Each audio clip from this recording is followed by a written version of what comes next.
السلام عليكم ورحمة الله تعالى وبركاته. إن شاء الله يلقاكم الفيديو بصحة وعافية بإذن الله. يا صباح الفل والياسمين لكل مشتركة وفية عندي في القناة.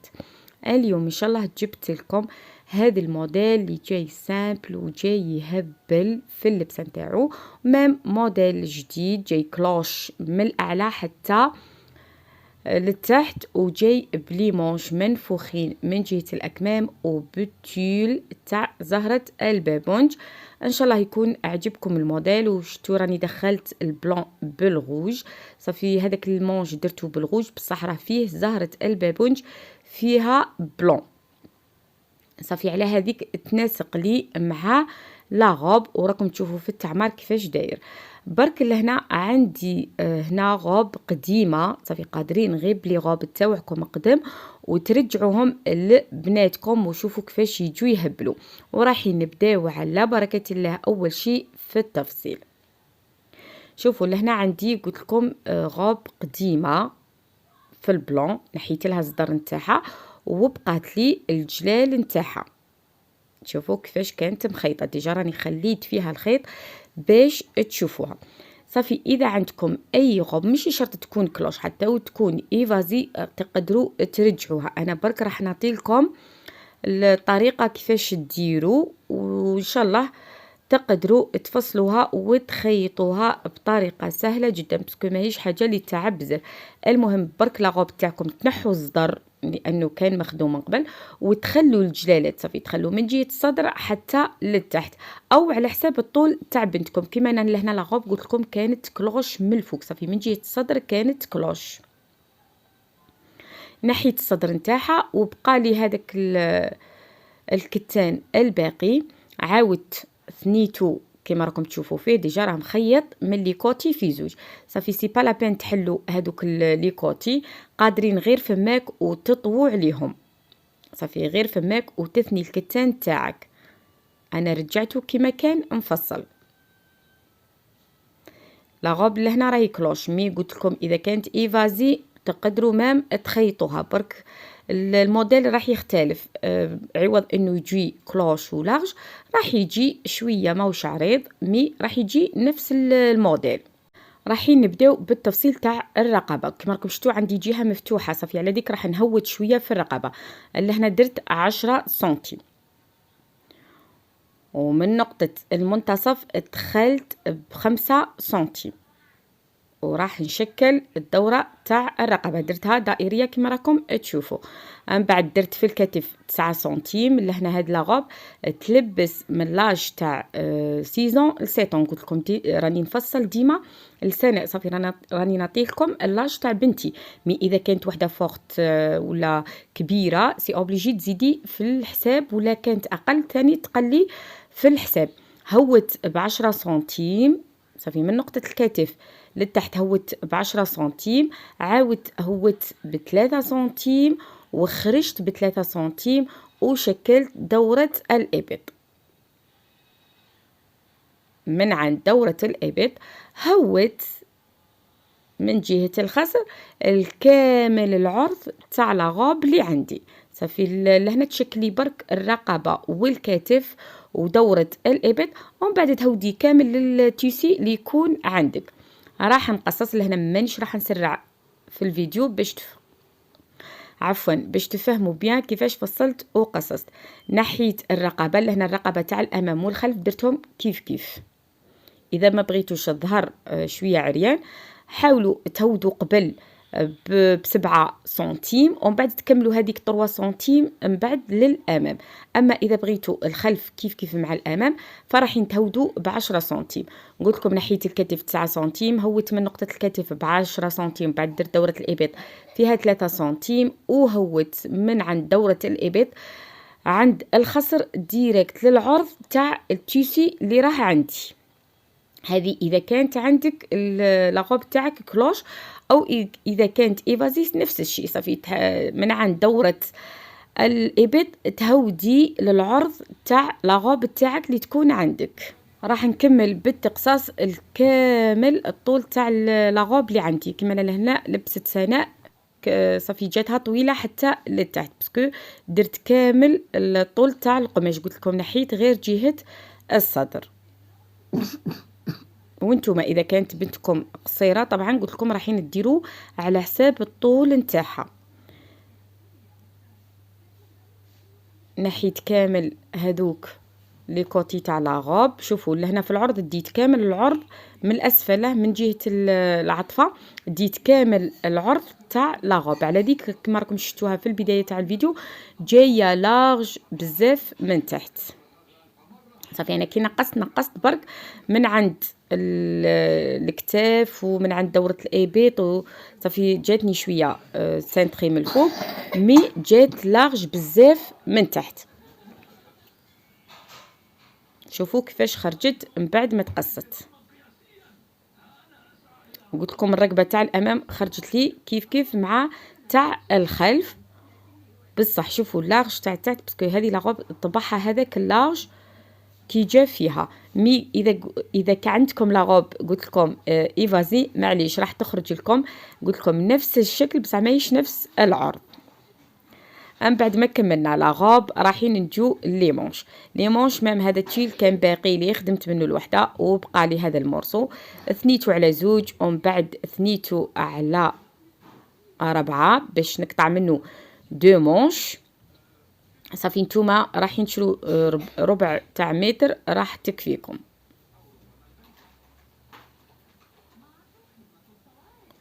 راح نجيب الكتف ديما وين ما ثنيت التيل نتاعي صافي عند المنتصف تاعو راح نحط الكتف تاع لاغوب. شوفوا من عند المنتصف وين ما ثنيت الكتان هوت بحوالي 8 إلى 9 سنتيم صافي نفس الطول تاع الكتف، ودخلت بنفس ثاني الطول تاع الكتف. لاحظوا مليح كيفاش درت. صافي هوت من عند المنتصف وين ماني ثانيه الكتان بنفس الطول تاع الكتف. صافي نعطي لكم الحساب هكا باش تعرفوه. ومن بعد دخلت منه ثاني بنفس الطول تاع الكتف. صافي راه من الفوق ومن الداخل. من بعد باش نبدا نعبر في المونش تاعي شحال عندي نحسبه من عند نقطه الكتف لدوره الابط لقيت 14 سنتيم. صافي نفس العبر تاع الكم تاع الفيديو اللي فات كنت ترجعوا ليه رايحين تلقاو نفس الحساب. لقيت 14 درت المنتصف تاع 14 خرج لي 7. من بعد الجزء الفوق من النقطه تاع 1 ل 7 خرج لي 3.5 والتحت خرج لي عند 10.5. هذيك النقطة تاع 10.5 خرجت منها ب1 سنتيم والنقطة تاع 3.5 دخلت منها ب1 سنتيم ونبدا نرسم في الكتف نتاعي. برك عند النقطة اللي نوصل عندها تاع 3.5 نكمل كامل عند المنتصف تاع المونش تاعي باش يجوني لي مونش منتفخين وندي للطول كامل تاع المونش. صافي نفس العرض راح نخليه وندي الطول تاع المونش. راح نبداو نقصو. شوفوا لهنا حبست عند النقطه تاع 3.5 ما كملتش هي قادره راح نكمل للمنتصف تاع المونش هكا يخرج لي المونش عادي. مي لا من عند هذيك النقطه طلعت للاعلى تاع المونش.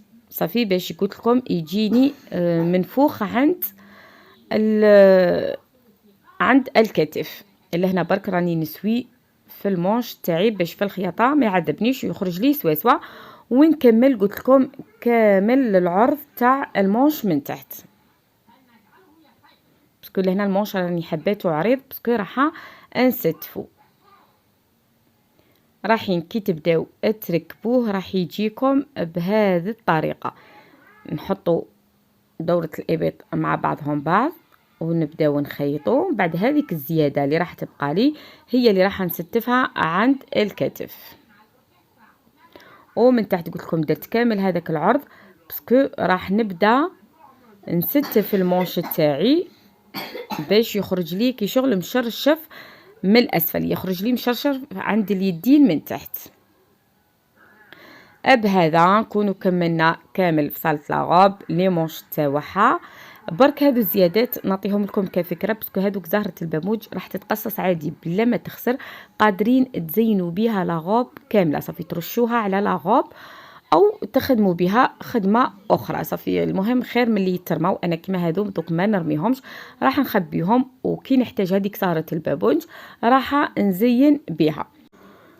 ودوك راح نبداو على بركه الله في الخياطه. لهنا عندي لي غالون، قلت لكم انا لهنا ما نقيدكمش بلي غالون، الذوق تاعكم. صافي الكالون اللي يعجبكم استعملوه. لا غوب كابيل متحتمش عليكم، صافي نوع مميز، المهم برك يكونوا الالوان متناسقه.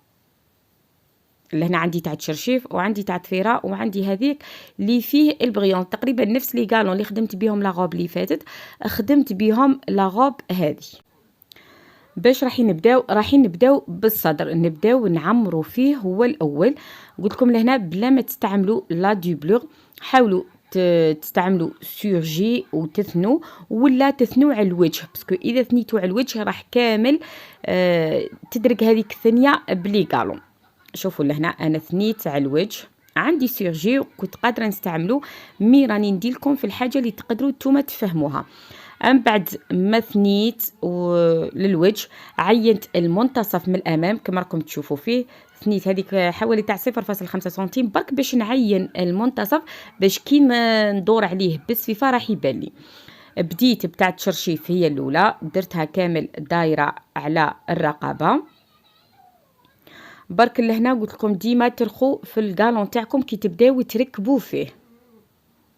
ركبتها وخيطها على زوج جهات، خيطها من الجهه الاولى وزدت خيطها من الجهه الثانيه باش تركب لي مليح. دوك رايحين نجيبوا هذا الكالون، قلت لكم يجي فيه هذاك الخيط الذهبي، وراح نستعمله للطريق الثانيه. برك لهنا تمحالي الفيديو اللي ركبت به السفيفه الثانيه، ما عرفتش كيفاش تمحالي. المهم شوفوا ركبتها من عند الكتف وجيت مهوده، من بعد هودت على هذيك المنتصف اللي عينته.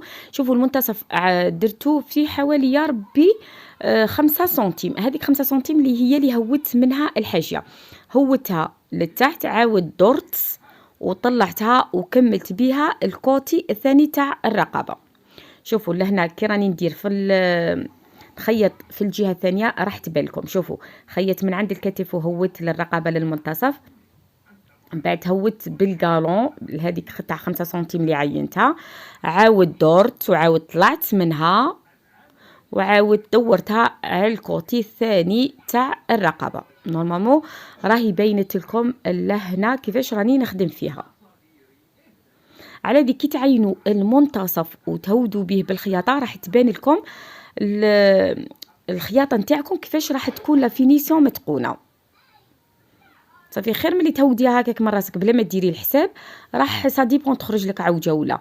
شوفوا لهنا كي خرجت لي سواسوا، باسكو علاه عينت المنتصف هو الاول، هوت بحوالي 5 سنتيم بينتها بالخياطه، ومن بعد خيطت فوقها بالكالون. صافي كامل ما يشرحها تبان، ومام قلت لكم الشكل راح يخرج لكم السواسوه وما يخرج لكمش عوج. من بعد راح نرجع تاع التشرشيف، راح نديرها الطريق الثالثه. صافي كما بديت بها راح نكمل بها. برك في الاول كانت تاع التشرشيف هي اللي صاده للرقبه للوجه، مي هذه راح نسددها للتحت.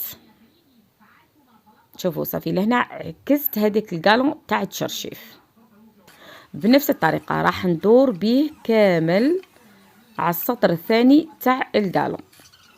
شوفوا هوتو عاود طلعتو وعاود كملت به الكوتي الثاني. شوفوا راني نشرح ونعاود غير باش تفهموا طريقه الخدمه. ومام الكالون انا ديما نخيطو على الجهتين باش يتركب لي مليح وتخرج لك قلت لك خياطتك متحوفه ومتقونه. شوفوا لهنا كيفاش خرج سواسوا في الفصاله نتاعو. صافي ما كان جهه عوجه ما والو. صافي كي ديروا هذيك العفسه اللي قلتها لكم تاع تعينوا المنتصف وتهودوا به بالخياطه لهذيك 5 سنتيم، من بعد راح تدوروا بها على الكالون راح تخرج لكم سواسوا الشكل نتاعكم. شوفوا لهنا ديجا راني ركبت مونش وشرشفته من تحت، شوفوا الطريقه تاعو كيفاش يخرج. وراح دوك نخيط معاكم المونش الثاني. شوفوا ديك العفسه تاع التشرشيف من تحت تخرج تهبل في لاغوب. ولا هنا ديجا راني عمرتها من تحت. شوفوا هاد الصوالح ساهلين صافي قادرين تخدموهم بلا ما نوري لكم كيفاش. برك لهنا راح نوري لكم العفسه تاع المونش كيفاش راحين تخدموها. شوفوا هذا هو المونش تاعي، قلت لكم فصلناه. تلاحظوا ديما الوجه من الكفا. ودوك راحين نبداو نعمروا فيه بلي غالون. راحين نبداو من جهه الاسفل، من جهه اليدين. مادام انا لهنا عندي حاشيه صافي مانيش راح نكف على التيل نتاعي، صافي راه فيه ديجا هذيك الحاشيه، راح نعمرو ديريكت. راح نستعمل تاع الشرشيف هي الاولى، ومن بعد نستعمل الشكل الثاني من الكالون.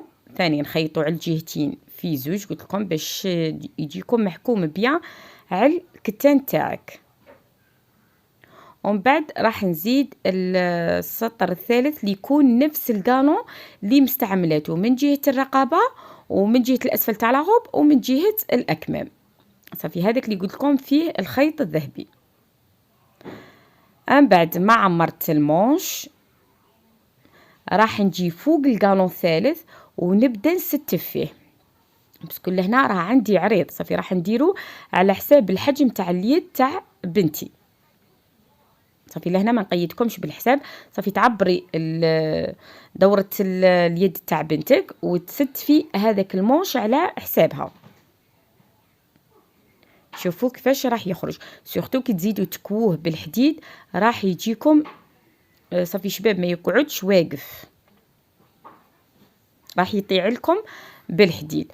راح نزيد الخياطه الثانيه باش ما يتفتح لكمش. صافي خيطت الخياطه الاولى وخيطت الخياطه الثانيه، وماذا بك يكون الخيط اللي تخيطي به نفس لا كولور تاع التول باش ما يبان لكمش.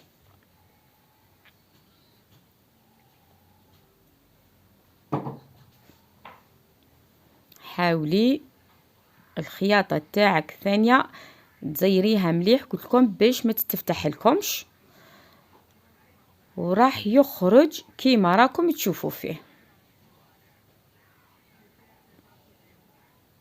هذا هو الشكل.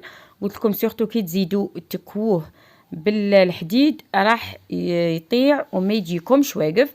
دوك راح نركب انا المونش الثاني وراحين تشوفوا سناء لابساتو. شوفوا كيفاش جا. نورمالمون التركب تاع المونش راني دايرته لكم في الفيديو اللي فات، الطريقه اللي تستفوها عند الكتف باش يجيكم منفوخ. صافي تصدوا التستاف الوجوه بعضهم بعض باش يجيكم بهذيك الطريقه. ان شاء الله يكون عجبكم الموديل. راكم شفتوا غير من روبا قديمه ورجعتها، روبا شابه تاع قبايل جات متحوفه، ومام الموديل جا يهبل سامبل مي جاي متحوف في الخياطه نتاعو. اذا ما فهمتوش اي حاجه بخصوص التفصيل خلوا لي في التعليقات وراح نجاوب كل وحده وحدها. صافي راح نجاوبكم ومانيش راح نبخلكم باي حاجه نعرفها في الخياطه. ان شاء الله يكون عجبكم فيديو اليوم، ان شاء الله فهمتوا طريقه الفصاله والخياطه. الى الملتقى في فيديو اخر وفي موديل جديد باذن الله. والسلام عليكم ورحمه الله تعالى وبركاته.